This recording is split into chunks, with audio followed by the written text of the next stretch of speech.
നിമിഷപ്രിയയുടെ വധശിക്ഷ എത്രയും വേഗം നടപ്പിലാക്കണമെന്ന ആവശ്യവുമായി കത്തയച്ച് കൊല്ലപ്പെട്ട തലാലിന്റെ സഹോദരൻ. നിമിഷപ്രിയയുടെ വധശിക്ഷ എത്രയും വേഗം നടപ്പിലാക്കി നീതി ഉറപ്പാക്കണം. ഇനി ഒരു ചർച്ചയ്ക്കുമില്ല. വധശിക്ഷ നടപ്പിലാക്കാൻ പുതിയ തീയതി നിശ്ചയിക്കണമെന്നും അബ്ദുൽ ഫത്താഹ് മഹ്ദി ആവശ്യപ്പെട്ടു. വധശിക്ഷ അനിശ്ചിതമായി നീട്ടിവെച്ചതിലൂടെ നിയമപരമായ അവകാശം നിഷേധിക്കപ്പെട്ടു. നീതിയും സത്യവും സംരക്ഷിക്കുന്നതിനായി ശിക്ഷ നടപ്പിലാക്കുന്നതിന് പുതിയ തീയതി അടിയന്തരമായി നിശ്ചയിക്കണമെന്നാണ് കൊല്ലപ്പെട്ട തലാലിന്റെ സഹോദരന്റെ ആവശ്യം. ജൂലൈ 16-ാം തീയതി വധശിക്ഷ മാറ്റിവെച്ചതിനു ശേഷം ഇത് രണ്ടാം തവണയാണ് അബ്ദുൽ ഫത്താഹ് മഹ്ദി കത്ത് നൽകുന്നത്. നിമിഷപ്രിയയുടെ വധശിക്ഷ നീട്ടിവെക്കുന്ന നടപടിക്ക് പിന്നാലെ തുടർച്ചയായി പ്രതികരിച്ച് അബ്ദുൽ ഫത്താഹ് മഹ്ദി രംഗത്തെത്തിയിരുന്നു.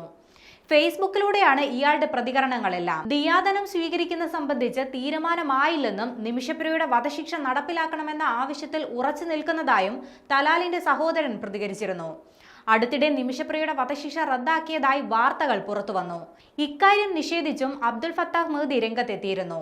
നിമിഷപ്രിയയുടെ വധശിക്ഷ റദ്ദാക്കിയിട്ടില്ലെന്നായിരുന്നു അദ്ദേഹത്തിന്റെ പ്രതികരണം. പാലക്കാട് ജില്ലയിലെ കൊല്ലങ്കോട് സ്വദേശിനിയായ നിമിഷപ്രിയ 2017 ജൂലൈയിലാണ് യമൻ പൗരനായ തലാലിനെ കൊലപ്പെടുത്തിയ കേസിൽ പ്രതിയായത്.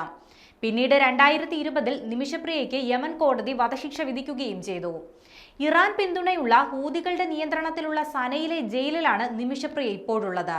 2023 നവംബറിൽ സുപ്രീം ജുഡീഷ്യൽ കൗൺസിൽ അവരുടെ അപ്പീൽ തള്ളുകയും ചെയ്തിരുന്നു.